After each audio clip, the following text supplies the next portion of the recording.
the shooting, the assassination attempt. Now, here's the thing. These things are not adding up. The shooting is not adding up. Now that we dig into the background of the shooter some more, we're learning about where the shooter was placed at the fairgrounds, where the Secret Service and the failures of the Secret Service. As we're getting a lot more information, things are starting to look really, really, really suspicious. Let's first start off with the shooter himself. So apparently Thomas Crooks donated to Act Blue at the age of 17. He donated to the Joe Biden campaign. Then he registered as a Republican 8 months later, which is interesting. He also, during the shooting, wore a gun tuber t-shirt when he shot Trump. He's only 20 years old. He has no social media account. And he was rejected from his high school rifle club for poor shooting skills, saying he couldn't even shoot something 10 feet away from him, let alone something 400 feet away from him, a little over 400 feet. So there's a lot of questions there. Now, of course, he could have gone to the gun range, right? He could have gone to the range and he could have practiced. I mean, you don't become a sharpshooter, you're not born one. You have to actually practice. Of course, there's some natural talent that you could be born with, I'm sure. But how did he go from being rejected from his high school rifle club to this shot? Let's look at this shot. This is from a TikTok video of the closeness of how close this shot is to Trump's head and how it nearly did actually hit his head. I mean, look at this. Had he not moved his head at that very moment, he'd be dead. This was a headshot. Now, how does somebody, and the only thing that saved him, this is a headshot. The only thing that saved Trump from the headshot was Trump happening to move at that very moment to avoid being shot right in the head. So that is and this was the first shot that came out of the rifle. So this guy was so great that the first shot, maybe the second shot from analysis, was so good that it was right at Trump's head. I mean, that would be really lucky if you're not a very good shot. And I can't imagine from the time of being rejected from his high school rifle club to this shot. I mean, in high school, when did he try for the rifle club? Was he 16? Was he 17? Was he 15? And now he's 20 years old, and he improved so much that he could, after at a range of about 420 feet, he could get a headshot. The first shot off at Trump was a headshot. And then if he was so good at getting a headshot that far away, how did he then seem to spray bullets all over the place, just randomly hitting other people? That makes me suspicious. I don't know if even trained sharpshooters might not have their first shot be a headshot the way that this one was. Now, let me actually show you this video of a woman who claims that there was a second shooter. So this is, there are people in the crowd that they were told by law enforcement there was maybe a belief that there was a second shooter, and they were trying to look for that second shooter, and that the crowd needs to go in a certain direction or run for cover because there's potentially a second shooter. Let's hear what she had to say, and then we'll kind of further analyze this. Watch this. Sharpshooter shot to the left. He killed the gentleman in the water tower here. Now, when I called my husband at home, who's watching TV, he said, I thought Trump hurt his ear when he went to the ground. But he said, no, on TV they showed before Trump hit the ground, the ear was bleeding. So that sharpshooter went across, Trump turned his head, his ear must have been nipped, and it killed somebody in the stands over to the left. Could you see anyone injured besides the blood on the former president? All I saw was the gentleman from Beaver County who spoke earlier in the day, who was running for the State House Representative, Elmore, I know his name. He had a white shirt on, and I saw him come from that left stands where the people were mostly shot. I think there were several. They said 3 medevacs left here. Blood was down the right side of his... He wasn't shot, but you could see that he was next to somebody who must have been bleeding profusely, because he either helped them and ran, rubbed against them, or tried to get them help or something. It was covered. So I knew that he was near somebody. That was my first indication that somebody was actually shot, when I saw his blood on his shirt. Erin, when did you realize that, hey, this might not be fireworks, this might be something else? When they got Trump down on the ground. And we were just so concerned that he wasn't hit, because we couldn't. It happened so fast. It's really hard to process it. I guess if you have it on your camera to see the exact minute, you can tell. But when he got up, He did not look bad at What all. I've heard coming out here is now they feel that there was 2 shooters on both sides. So they got the one on the tower on this side, but the one on the right side they never got. So that's why they wanted us to leave immediately, because they thought there's still a shooter out there somewhere. So there could be in these woods around Butler. And I feel sad for our country. I feel sad for everybody, you know. I mean, you don't like the guy, don't vote for him. Don't kill him. We love the guy. We're going to vote for him. You know, I mean, what is up with his violence? I mean, it's just terrible. I mean, I just wish that people that, I'm glad that guy's no longer with us anymore in that tower. And I hope they get the other one too. And I hope they don't nick him. I hope they get him. He's down. Okay, so look, it's one person saying that there might be a second shooter, but it does raise some eyebrows, right? If she was being told there might be another shooter, then how many other people were told that, and was there potentially another shooter? Now, if there was a shooter, if there was a second shooter, and that shooter was the real assassin, and let's say Thomas Crooks was just the patsy, the fall guy, that guy, the real assassin, would have been very good, right? Very good to get his first shot off right in the head at Trump. Just so happened Trump turned his head. It's the only thing that saved his life. It's like divine intervention, if you want to believe that. Now, if the other assassin were a true trained assassin, they would be able to disappear. They would know how to not be seen. They would know how to make it look like it just came from the high school or on the roof.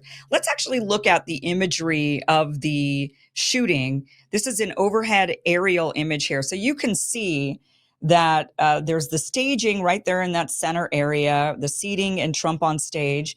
There were law enforcement snipers on the roof right behind Donald Trump. And the Thomas Crooks shooter, Thomas Crooks was located, you could see off to the side on a roof on an adjacent building. One question I have is, how did the law enforcement sniper on the white roof right behind Donald Trump not see Thomas Crooks on the roof, just a few feet away? I mean, a couple 100 feet away, 400 feet away, for them maybe, right. So 400 feet away. How could they not have seen that sniper crawling on the roof? Not only that, but he had to get a ladder. He put a ladder up there. He climbed up there. You know that he had to have scoped that spot out. It's not like he just showed up to the event and thought, I'm going to crawl up on any roof, not knowing who's up there. How did he know no one would be on that roof? Apparently, the local law enforcement had snipers in that building, but they just weren't on the roof because they were understaffed. That's what the official story is that there were they weren't Secret Service. That Secret Service's perimeter. Now let's look at the next image here. This shows the perimeter. Secret Service's perimeter was this area here that you see highlighted, and the building that Thomas Crooks was on is just over right in the top left corner there. In the shadow area, they drew a long line. How could they not have assumed that the buildings just right over there weren't also a potential threat to Trump standing on stage? They would, of course, known that. But the Secret Service said, well, we weren't in charge of that perimeter. The local law enforcement were. Really? Do you think Secret Service just hands over security to local law enforcement? Does that make sense to you? The Secret Service would do that? Now, this is a former president. He's guaranteed Secret Service protection for life. This isn't just Secret Service given to a candidate. This is Secret Service that Trump has been surrounded by Secret Service for the last 8 years. And they didn't secure. Okay, look, if they're not going to have guys on the roofs over there, if they're not going to have Secret Service out, certainly the Secret Service sniper on top of the roof behind Trump would have seen the guy. And in fact, law enforcement, it turns out, notified the Secret Service that there was that they saw Thomas Crooks. They said he was suspicious for 30 minutes before the shooting took place. The first reports of Thomas Crooks was 5:45 by law enforcement. They were notified there was a suspicious guy. So how does a 20-year-old get a ladder on that building? He climbs up through on top of an air conditioning unit to get himself on the roof. How would he know that there wouldn't be anybody on the roof? How did the guys on the roof, on the snipers behind Trump, how did they not see him on the roof just a few hundred feet away? How did he then shoot off at Trump in the very first shot? According to what I'm hearing in the videos and watching when I see Donald Trump, the first gunshot, Trump goes down. And then there's subsequent shots after that. It sounds to me like the very first shot was, in fact, the headshot. How does a kid that doesn't even get into his high school rifle club become such a sharpshooter he could get a headshot in that first firing. And the only reason he missed was because Trump just happened to turn his head. This stuff is not really adding up. The more that we're looking into it, the fact that they painted this kid, or he just, okay, look, not that they painted, if it's a setup, they painted him this way. But what they've done, what we're seeing, I should say, about the shooter is that he's like the standard school shooter, right? He's, well, he registered as a Republican. Isn't that great? You know, he donated to Joe Biden, but then registered as a Republican 8 months later, and then he wore a gun tuber I mean, you couldn't stage this any better. And wore a gun tuber T-shirt, and he has no social media footprint whatsoever. Oh, and then they've been interviewing his school friends, and they say, well, he's kind of a lone wolf, bullied. You know, he kind of was weird, said some kind of things. We have a video of Thomas Crooks, mind you, saying that he has a 10-inch penis, but let's go ahead and watch this.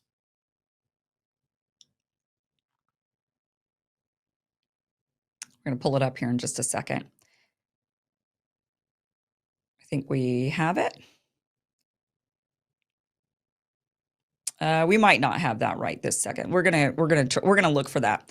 But there is video of Thomas Crooks, and he is being interviewed, and you can kind of see what his personality's like. And he says he's got a 10-inch penis. But they're saying, oh, he was bullied, he was made fun of. Other friends have said, or not friends, but I should say schoolmates have said that he's very intelligent. He was known for being really intelligent, and I think we have it now. Let's go ahead and play this. 6'4". I go to Stanford University. I have a 10-inch penis. And okay, so that's just, you know, the video we have of him actually talking. There's been some video of him in a BlackRock commercial. People are very suspicious of that. But this is the video that we have of him actually talking. So there's a lot of things that are quite suspicious about this, mainly being, how did law enforcement not secure the building, the group of buildings, the entire group of buildings that were just 400 feet away from where Donald Trump was standing? What's up with the excuse of that wasn't Secret Service perimeter? Does that exist? That's not a real thing. What's up with this kid being able to get a headshot in the first shot off? What are the chances of that? Why is this kid like the perfect poster boy of a school shooter with everything that he is? And then there's random firing that probably did come from Thomas Crook's gun that went into the crowd kind of randomly, aimlessly, and ended up killing and injuring other people. So, you know, a theory is that perhaps there was a shot fired by a real assassin. They only got one shot, they missed. And then Thomas Crooks started firing off as well. Maybe he was told that's the cue when you hear the first, you know, he's got a buddy and the buddy says, we're going to go kill Donald Trump. And he follows along with that. Maybe somebody he met on the internet. I'm just painting a picture of what is possible, of a theory that's possible. I have no evidence of this. I want to be clear, but I'm just saying, you know, what's the possibility? He's dead, so we can't ask him. But maybe there was a guy he met online, because this is often how it goes, in a chat or 8chan or wherever, right? And he says, hey, let's go do this. And no, or I'll train you. You want to be, the kid gets rejected from his high school rifle club. He seeks out some professional to help him get better. He meets one that reaches out and says, hey, kid, I gotta, I'm a professional. I can show you how to shoot. Let's do this. Oh, you're so great. You're so great. Let's go take out the former president. When you hear me shoot, you shoot. And now the kid's dead, so we can't hear any stories. It's just a theory. It's just a theory, but it's one of, look, nothing else is adding up. Let's go ahead and play this. This is Representative from Florida, Corey Mills. He is a former U.S. Army sniper. He was being interviewed by CNN host Kate Baldwin, who was, he pretty much says, look, this isn't really adding up. And she basically calls him a conspiracy theorist. But let's go ahead and watch this. I look at all of these things, and I look at different videos where an assailant will pull a firearm on a law enforcement officer, and the first thing they do is they immediately pull and draw and mitigate the threat and the risk. I ask why the local law enforcement officer did not do so. The other thing is that when you set up an advanced team, I keep hearing this about the perimeter elements. Yeah. The perimeter is actually established by your threats that are in the area. So if I don't have any threats outside of 100 yards, okay, fine, I can cordon off a certain area. But if I have a building 160 yards perfectly adjacent to the stage, That's an obvious threat, especially with an elevated position that has overwatch. That's a sniper's paradise. And, we talk about Eagle's Nest. You also have, which no one talks about, but the water tower. So what I'm hearing from you is it's not a failure on the ground for sure, but 100%. Also a failure in advance? I think it's a failure in advance. I think it's a failure to have the counter snipers to be able to establish their range fin and their sketch maps. I also heard we've also learned that local snipers were stationed inside that building. I haven't heard that piece of it yet, but that doesn't necessarily make sense unless they were actually in a window which was backed off, because a lot of times you'll get yourself in there. Sometimes you expose your rifle in a way to try and do a force protection or a show of force that actually stops things.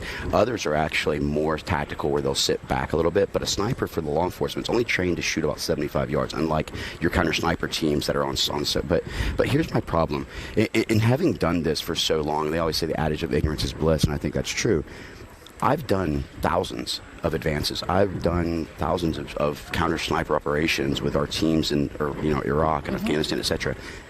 The amount of negligence, the amount of mistakes that was made here, I have a very difficult time not leaning myself towards this was intentional as opposed to fecklessness. But wait, talk to me about that. I actually heard you say this right the day after, which I wanted to ask you about. What do you mean intentional? I mean an intentional failure on the part of... No, I wouldn't say an intentional failure on the part of, but I got to just, I sit here and I scratch my head, and you don't want to be the conspiracist. You don't want to be the person. I'm telling you, because that's what it's leaning toward. No, I know, and that's the issue, is that you walk this fine balance of, you're not trying to be a conspiracist, but you look at it and you go, how could this have gone so... But it's one thing if someone on the street says it. It's not. You, Corey Mills, member of Congress, former sniper, you saying it. It makes my eyebrows go up. When you say you're walking the line on this, intentional what? It almost seems to me, and I think that an investigation is necessary at this point within Congress, not just the FBI, not just others. I look back at it and I'm thinking, all right, for an individual, if you looked at the escalations and how they are trying to approach him, let's just say that it was like, okay, first we want to censor and silence you, then we want to indict and imprison you. Now we're attempting to kill you and take you off the stage. Let's slow down. Please.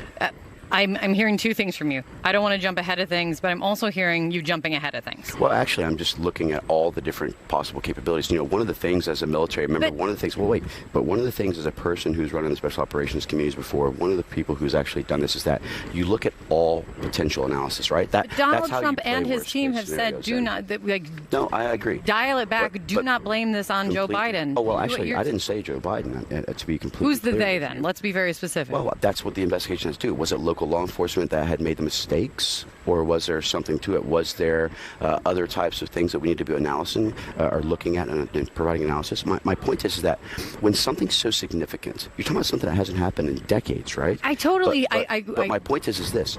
From a perspective of someone who's actually conducted these are not difficult advances. This is not like I'm putting together a stage placement and a tight shot. This is about looking at your surroundings. What is my green, yellow, and red route, which is your routes out in case? What is my actual elements that I need to be looking at as far as mitigating threats or risks or increased levels? Where's my range fan for the sniper that says, okay, here's my 100, my 200, my sketch. Here's an area where someone could shoot. Because here's my thing. So you're Let's saying, just say it's a Royce element. You are saying this is so basic that how big the screw up was, that's what's leading your brain down this That's road? Exactly right, in a way. But because here's the other thing. Let's just say it's a resource. Tom Emmer was just on with me, and he said very specifically to me, I wrote it down, he said very clearly, it is too early to be talking about who is at fault and who is responsible. That's why an investigation is necessary. And that's the thing, right? If you can pull me up, sorry. Is it not dangerous? Here. Is it not reckless? To use... We're having slight tech difficulties here, guys. Sorry about that. This is just, this is why you do an investigation. Corey Mills is right in that there's a lot of stuff here that doesn't make any sense. And it requires an investigation. Katie's saying, oh, why are you saying this? Tom Emmer says we can't say this until we know more. Well, yeah, that's the point of the investigation. But part of why you investigate is that you say, look, this is possible, this is possible, this is possible, this is possible. Is it possible that it was just a school shooter, essentially, a begruntled, a bullied kid who happened to buy 50 rounds and happened to become a really great sharpshooter in the years that he practiced between failing from high school, failing to make the high school rifle team to now being able to make a headshot. Uh, or is there something else here and we have to do an investigation? And the fact that there are people out there that are wanting to halt an investigation, they don't want to look into it, or they just want to cover it up. That is something that should be really concerning to anybody. Of course you want to investigate this. You can't just say, well, it was the kid and that was it. When the kid's dead, I mean, you can't even talk to him. So there needs to be a full investigation. I at first thought, well, because my default is always to assume it's not the conspiracy, but to just assume first that it is what they say it is. And then, but not to just assert that. You can assume it and say, well, let's start with this at this base level. We start at the base level. It was the kid, he did it. But then you start to see more evidence. You start to hear that things are just not adding up. And then you have to shift your perspective on that and be very open to shifting your perspective. So yesterday, I told you guys, look, yesterday morning, I said I'm leaning towards this just being negligence. Now I'm leaning towards they tried, whoever they are, the deep state, not Joe Biden. I don't think Joe Biden tried to do it. I don't think they're trying to take out Joe Biden as well in their own way, trying to push him out. They'll 25th Amendment him. They don't need to actually go through the process of trying to kill the guy. But whoever it is, the deep state, whatever name you want to give them, they tried to take out Donald Trump. That is what I'm leaning towards now. There's just, when there's too much evidence that does this is like an Epstein moment. It just so happened that the guard took a break. It just so happened that that he didn't have a cellmate. It just so happened that the cameras were down. It just so happened, it's just too many. It just so happened. And that's what this is looking like. It's just too many. It just so happens. There was no one scoping out the roof of a nearby building. It just so happens this kid got really good at shooting rifles. It just so happens that Donald Trump had a bunch of women Secret Service agents. And look, I don't think we should be too critical of these we should not be critical at all of these women Secret Service. Don't hold on before you start. Kim, why? Of course we need to be critical. No, you don't. Let me explain. We could be critical of the fact the Secret Service stationed these shorter women to try to protect a very tall Donald Trump, where they couldn't even stand in front of him and properly cover him. His head was sticking straight out of there. So they didn't give him proper protection. That is not the group that should be the ones tackling the president and then standing him back up and trying to rush him out. He should be, now it's hard because he's tall, but there are plenty of tall people in the Secret Service. They should have gotten taller people. And if they happen to be women who were 6'3" or 6'10" or whatever, by all means, and if they're good at their job and they actually can perform, then do that. But I don't think we should criticize the women who were there, who were employed by the Secret Service. It's not their fault. Who were then stationed to Donald Trump. It's not like they get to choose. And who risked their own lives to protect him. They risked their lives and they deserve gratitude. That's the reality of the situation. Should they have been the ones selected? We could debate that all day. But these women were not, look, they were heroes. They tried to do what they could to protect the man. They were willing to risk their lives for that man, and they should be thanked for that job. Then we can get into the whole DEI, what was going on, or maybe they weren't DEI hires. Maybe they're perfectly great Secret Service agents, but they just shouldn't have been assigned to Donald Trump. He's too tall. That was my impression. But it just so happened that they gave him people who weren't that tall. So what? There could be another chance at a shot at him because he's standing up and he's towering over his own Secret Service agents. I mean, none of this stuff is adding up. This just isn't adding up. Now, there's a lot of people out there that want to do the conspiracy of Donald Trump himself conspired, that there was no actual gunshot, that it's just blood on his ear. There's no way when you look at the crowd reaction behind him, right when he got hit, people were shocked and stunned right at that moment. There were newscasters at that moment that knew the gunshots were going to happen. I just don't think that, and look, unless we can prove that we've seen the images of the bullet in the photographs, those are done by liberal media. They're not trying to help him out. That's for damn sure. So the whole conspiracy theory, there's no evidence of that. Look, if you're on the line, if you're the one that's saying Donald Trump did this, the only evidence you've got of that is the fact that he's just now surging in the polls. That's the only thing that would make a person think maybe Donald Trump did this so that he could actually, it would guarantee he was going to win the election. He didn't need to go down this desperate path. He was already going to win the election. I mean, the likelihood of him winning the election was already pretty damn solid. Yes, this made it much more solid. In fact, let's go ahead and play this clip. This is CNN. The polls are out. The latest polls are out since the assassination attempt. And Trump is now winning by a landslide. Watch this. But this is our current CNN projection of where we are now. And look at this. If Donald Trump won what we have here, dark red states, solid Republican. Light red states, leaning Republican. If he won just those right there, he would already have the path to 270. He would have 272 electoral votes. Look what is different. We have Wisconsin as a toss-up. We have Pennsylvania as a toss-up, 2 critical states for Joe Biden. Michigan right now, another critical state for Biden, leaning Republican. Georgia, a state Biden flipped, leaning Republican. Arizona, a toss-up state. That was a state Biden flipped. Nevada, a state he won, leaning Republican. This is the dire strait for Joe Biden right now on the first night of the Republican convention. Tomorrow is 16 weeks to Election Day. 16 weeks from tomorrow, we count the votes.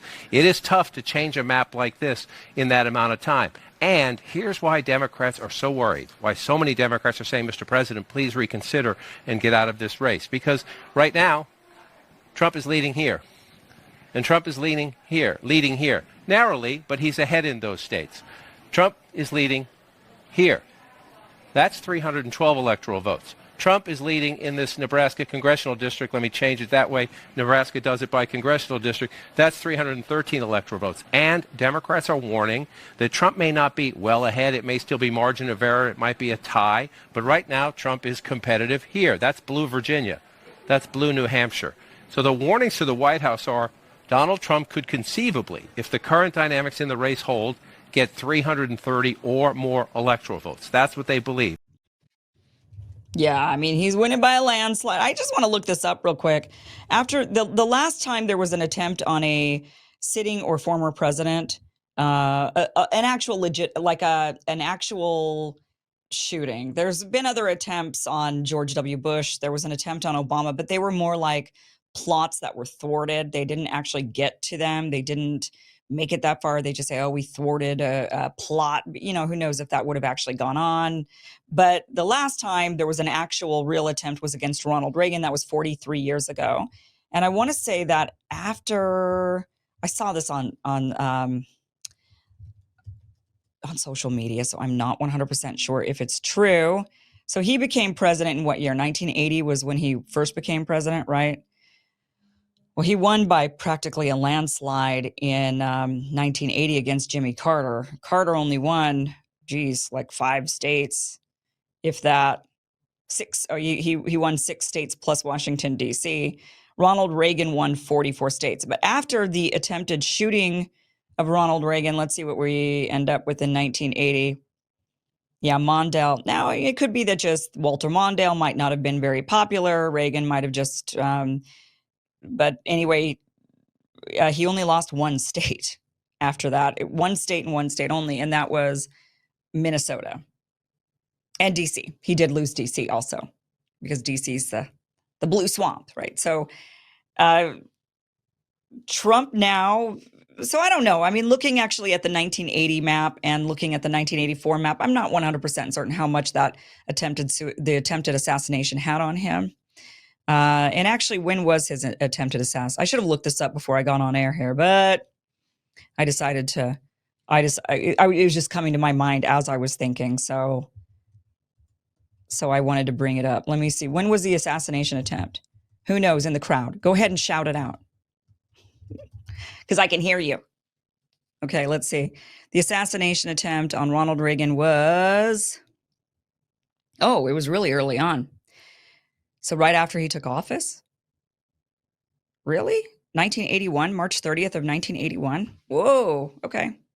All right, well, anyway, the effect, nonetheless, for Donald Trump has been massive. More people are voting for Donald Trump. And I have to say, after this assassination attempt on him and after looking at the evidence and seeing that it's not just some random wacko high school weirdo, who did this, but it's looking more and more suspect, like there were other forces behind this who wanted to off Donald Trump. And knowing everything else they've tried to do against Donald Trump, from get rid of him, trying to eliminate him from the ballots, they've tried to impeach him twice. After they've done all of these things and try to rip democracy away from us, the American people, I think that one of the biggest things that I think probably this is the most dire situation that we're facing at the moment. There are a lot of really dire issues. There's potential World War III. There's other wars. There's a genocide going on in Gaza that our country is supporting. There's a lot of really important, horrific issues that are happening. But the biggest issue that is impacting us here in the United States today is the fact that they are trying to thwart democracy and steal democracy away from the American people. The very people who say they're saving democracy are actually killing democracy. And if we have no democracy, then we, the people, cannot thwart World War III. We can't stop this genocide or even the next, because at this point, every single presidential candidate, except for Jill Stein, seems to support what's going on. Everybody supports Israel. But there will be another Gaza. There will be another country with people, and there'll be another war, and there's potentially World War III, and there's all of these other wars that we're dealing with. And there are some real serious actors who have either already taken control of our government decades ago, or they're trying to steal our government now and our choices now. And they've shown that they're doing this. And that, I think, is above all, has to be our most important issue. Only because what else can we do if we don't have our democracy? If we no longer are electing the political leaders that we want, then what are we doing? Then we've lost all control of the government, and none of these other issues matter because it's not in our hands. We don't have any say. It already feels like we don't have any say. It already feels like everybody in our government, especially when it comes to wars, in lockstep. When it comes to Israel, they absolutely are in lockstep. But I mean, this could be the fact that they've done anything and everything they can to undermine. I just don't think we can let them win. I just don't think, whether you like Donald Trump or not, I don't think we can let them win. I don't think we can let them do this. The lesson that they should learn, actually, the lesson they should learn is that if you do all of these things, you're not actually persuading people against the candidate. You're actually bringing them towards that candidate. So maybe they'll never go down this road again. Maybe they won't go through this. We got to impeach him twice. We got to demonize him. We've got to call him Hitler. We got to say that all democracy is going to be lost if he ends up winning the election. How about you focus on policies that affect the American people? How about you focus on persuading voters towards your side rather than just demonizing the other side to the point where they don't, for one, they just stop believing you. I mean, that's what we're seeing right now. So I think that we have to teach. It's almost our moral, patriotic obligation to teach them that strategy doesn't work and that we can't let it work. Because if we let it work, guess what's going to happen? They're going to do it again and again and again and again. Anybody they don't like, they're going to use these same tools. They're going to pull them out of their pockets and they're going to use them. And these are dangerous tools. These are not working tools. And these are totally and completely antithetical to democracy. So after this attempt, I have to say, I feel it may be in my moral and ethical, and I hate to say that because I think it's in my moral and ethical obligation to vote for Jill Stein, for standing against genocide, for standing for people. But I know Jill's chances are slim. They're really none. I'm going to be on, I love Jill Stein. But I hate the Green Party. And if I voted for Jill Stein, it's not because, she has everything I want, so I should be able to vote my conscience. No, I hate the Green Party. I almost just dropped the F-bomb. I hate the Green Party. So it would be a compromise vote even for me because I don't want the Green Party to even think that they have a chance at being a viable party when they are the most authoritarian, corrupted party. I can't, more than anything, they're just authoritarian. And I certainly don't want to reward that. I don't want them to think that they can be, that people like that's what people want in their lives. But Jill Stein, is she wasn't for all of the authoritarian stuff that the Green Party's for. So, I like her personally as a candidate. I don't like the party she's with, but I know she doesn't have a chance to win. And I know that there is always a chance that the Democrats somehow get Joe Biden to win, or whoever it is that they put into place. And so I almost feel, with everything that they've done over the last 8 years, the Russiagate, the impeachments, just dragging us through this crap. And I also don't want Republicans to think this strategy works either, and they use it against Democratic opponents or independent opponents or even Green Party or Libertarian opponents in the future. I don't want anybody to think these strategies work.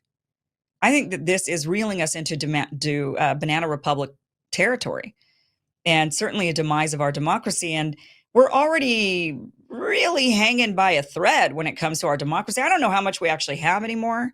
When I see how the members of Congress behave, I don't really know how much we have left. But we've got to preserve what we do have left, and then we got to fight for the rest of it that we've lost.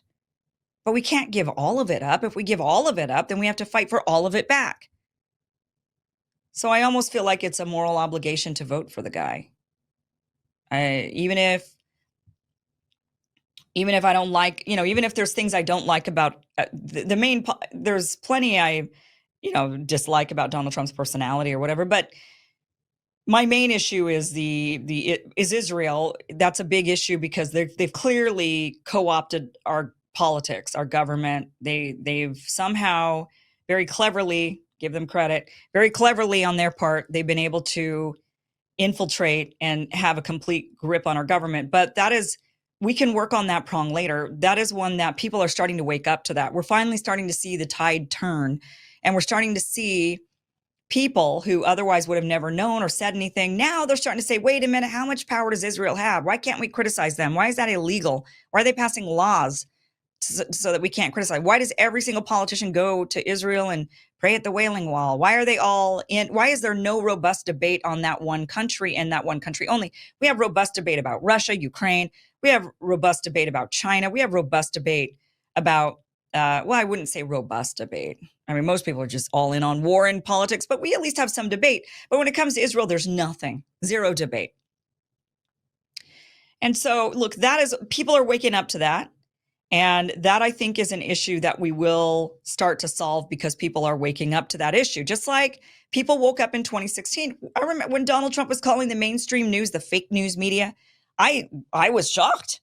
I was one of those, what? Oh my gosh, he's attacking the press. This is terrible. Until I started to see what he was saying. And then I woke up to that and I was like, oh my gosh, yeah, the mainstream media is fake. It's fake news. He's right. Fake news, you're fake news, you're fake news, you're fake news. Okay, that took shaking up. He had to say it, and then everybody started to slowly wake up to it. And now we're all saying it in unison practically. And that is what's happening with the Israel policy, I believe, in this country. That is why Israel's running scared, because they're realizing, oh no, we're losing Americans and their viewpoints. And they're realizing that people are starting to catch on. I think that will shift, and politicians will have to start, well, they don't have to, because I don't know how much of our democracy we've already lost. We certainly have significantly lost already a lot of it. But we have to preserve, if we find some democracy, we have to preserve that little democracy we have. And I don't know, guys. That's kind of what I'm thinking. That's where I'm at with this. Look, he's now winning by a landslide, and it is because a lot of people, I've heard a lot of other people say this over the last few days. I don't like Donald Trump. I didn't vote for Donald Trump, but I'm thinking this time I'm going to vote for Donald Trump after that assassination attempt. Why is that? Because people don't think it was done by just some bullied high school, gun nut. People are looking at the evidence of that shooting, and they're thinking there's something else suspect there. And that is how most people, and people are very suspicious also of the 2020 election. I know I certainly am. So I don't know, guys. Love to hear from you, though. Kim@KimIverson.com. Email me your thoughts. Tell me what you think. It is a conundrum. But I'll tell you what, and those who are saying, well, but Israel, I can't because of the genocide in Gaza. That is my number one thing. Your number one thing should be, look, you could have whatever number one thing you want. In my opinion, your number one thing should be this country functioning. And we can't stop this country from committing gross atrocities around the world unless we're in charge of this country. There will be another horrific event. There's a lot of people in this world, and World War III would be much more devastating than the war going on against the Palestinians. And it would affect a lot more of us. So the world is bigger than this one issue. But there's one thing that is certain, and that is if we lose every last ounce of our democracy, then there will be more Gazas. And we have to think about that. We have to think ahead. We have to be strategic. We have to plan ahead. We can't just think in the now. We have to think in the future. And that's what scares me the most, is if we just hand it over. I just don't know where we'll be with that. All right, guys. Let me tell you about Field of Greens. You guys know that I absolutely love this stuff because I got to drink it this morning and I felt so good. You know, I didn't have it while I was on vacation. I always forget. I need to start putting it on my list of stuff to pack. But I love my Field of Greens. I was able to drink this morning and I felt so much healthier after a weekend of junk food. But Field of Greens is a fine powder made from whole fruits and vegetables that are carefully selected to give you all the nutrients you need in your body, in your diet, to keep you strong and healthy. And it tastes delicious. So it's not a gross green drink. It's not thick and gloopy. It's nice and drinks down like a tea. So drink your Field of Greens. But first, in order for you to be able to drink it, you got to get it. Well, if you've never had it before, we've got 15% off your first order. All you have to do is go to fieldofgreens.com and use the promo code Kim for 15% off. That is fieldofgreens.com. Promo code Kim. You're going to get 15% off your first order. And I tell you, this stuff will make you feel energized and healthier. And you will see better metrics when you get to the doctor. They actually guarantee that. So go ahead, fieldofgreens.com. 15% off your first order. Promo code Kim. Hey guys, thank you so much for watching this clip from the full Kim Iverson show. That's right, this is just a clip. If you want the full show, you can go to KimIversonShow.com and you can watch Monday through Friday, 5 p.m. Pacific, 8 p.m. Eastern for about 1 hour. It's totally free. Check it out. KimIversonShow.com. Thanks for watching.